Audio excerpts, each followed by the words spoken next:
Hello အားလုံးပဲမင်္ဂလာပါ My Taste မှာပြန်လည်ကြိုဆိုလိုက်ပါတယ်ဒီနေ့ကတော့တဘာဝ yeast မွေးခြင်း sourdough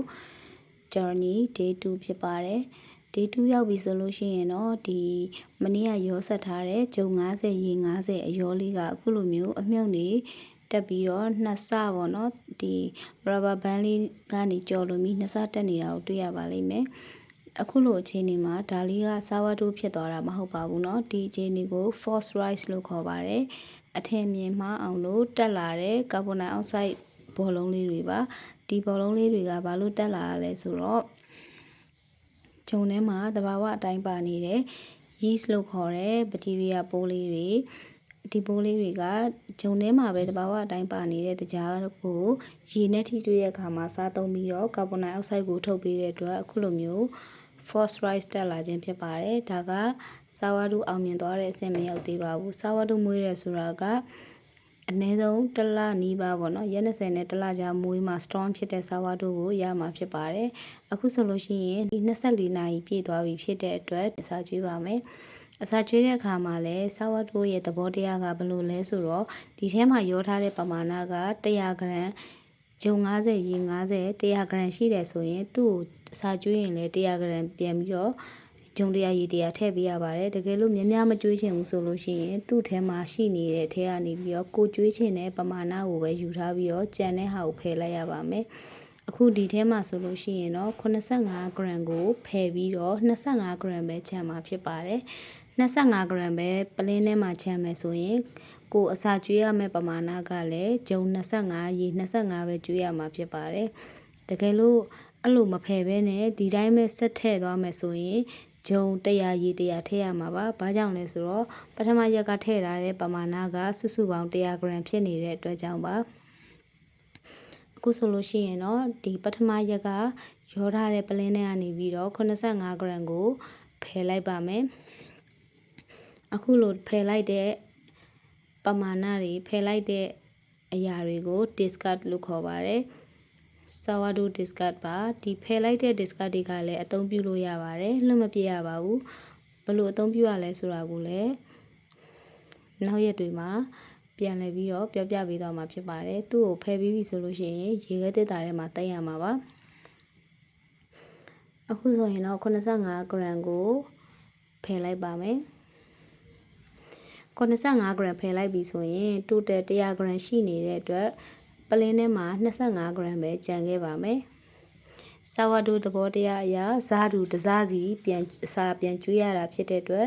25 g ပဲကျန်မဲ့ပလင်းထဲမှာဂျုံ25 g နဲ့ရေ25 g ပဲ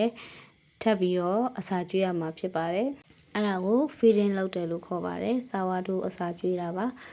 ဂျုံကိုဂျုံထဲမှာရှိနေတဲ့တကြားတက်ပဲပြန်ကျွေးတဲ့သဘောဖြစ်ပါတယ်ဂျုံကိုဂျုံထဲမှာရှိတဲ့တကြားတက်ပဲပြန်ကျွေးရတာဖြစ်တဲ့အတွက်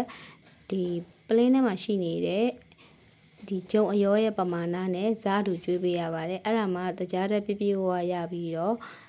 တဘာဝ yeast လေးတွေကတန်မာမှာဖြစ်ပါတယ်အဲ့ဒီတကြားတက်ကိုစားသုံးပြီးတော့တန်မာလာမှာဖြစ်ပါတယ်ပြီးတော့ acid ဓာတ်ပါတဲ့ပတ်ဝန်းကျင်တစ်ခုကိုဖန်တီးတာဖြစ်တဲ့အတွက်ဒီ acid ဓာတ်ပါတဲ့ပတ်ဝန်းကျင်ကိုနေသားကြအောင်လို့သူတို့ကလေ့ကျင့်ပြီးတဖြည်းဖြည်းတက်လာမှာဖြစ်ပါတယ်အခုလိုမျိုးဒုတိယရက်မှာနှစ်ဆတက်လာတာကကောင်းတဲ့လက္ခဏာဖြစ်ပါတယ်အခုလိုမျိုးနှစ်ဆတက်လာလို့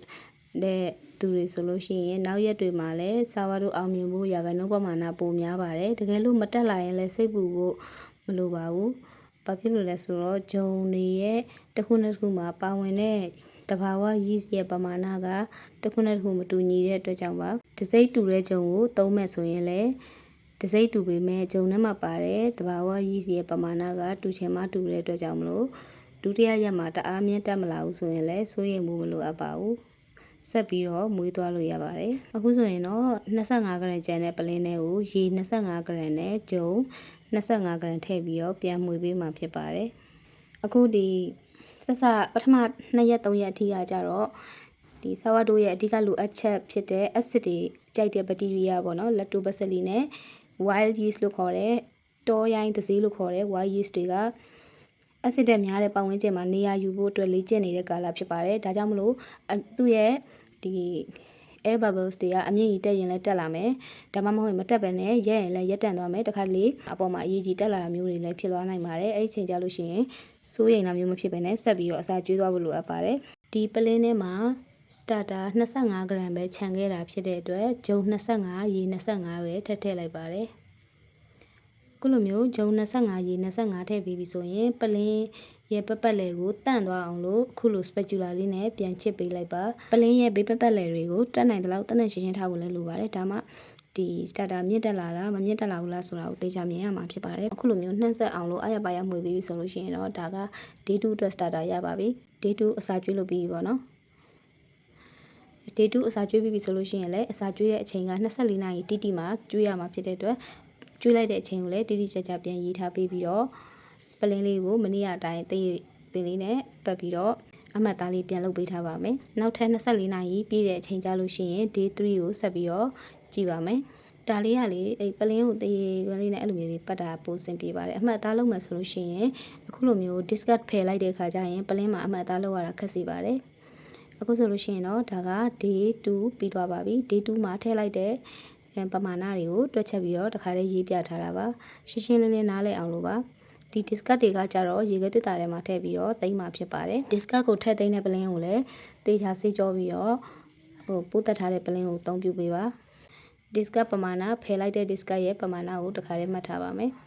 85 gram ပေါ့နော်အခုလိုမျိုးလေးတေချာလေးမှတ်ထားပေးပါကိုရဲ့ဒီစာဝတ်တို့မွေးတဲ့ခရီးစဉ်လေးပေါ့နော် diary ပုံစံလေးတစ်ခုရေးထားမယ်ဆိုလို့ရှိရင်ဒါလေးကိုပြန်ကြည့်ပြီးတော့အောင်မြင်သွားတဲ့အခါမှာ PT တွေဖြစ်စေပါတယ်အခုဆိုရင်တော့ဒီလိုမျိုးလေးအမှတ်သားလေးပေးလိုက်ပြီပေါ့နော်ပေးပြီးပြီဆိုရင်ဒီ discard ပလင်းကိုရေခဲတစ်တာထဲထည့်မယ်ဟိုဘက်က starting တဲ့ရေးထားတဲ့စာဝတ်တို့အစာကျွေးထားတဲ့ပလင်းကိုတော့အခန်းပူချိန်မှာပဲထားရပါမယ်ဒါဆိုရင်တော့ day 2ပြီးသွားပါပြီ day 3မှာပြန်ဆုံကြမယ်နော်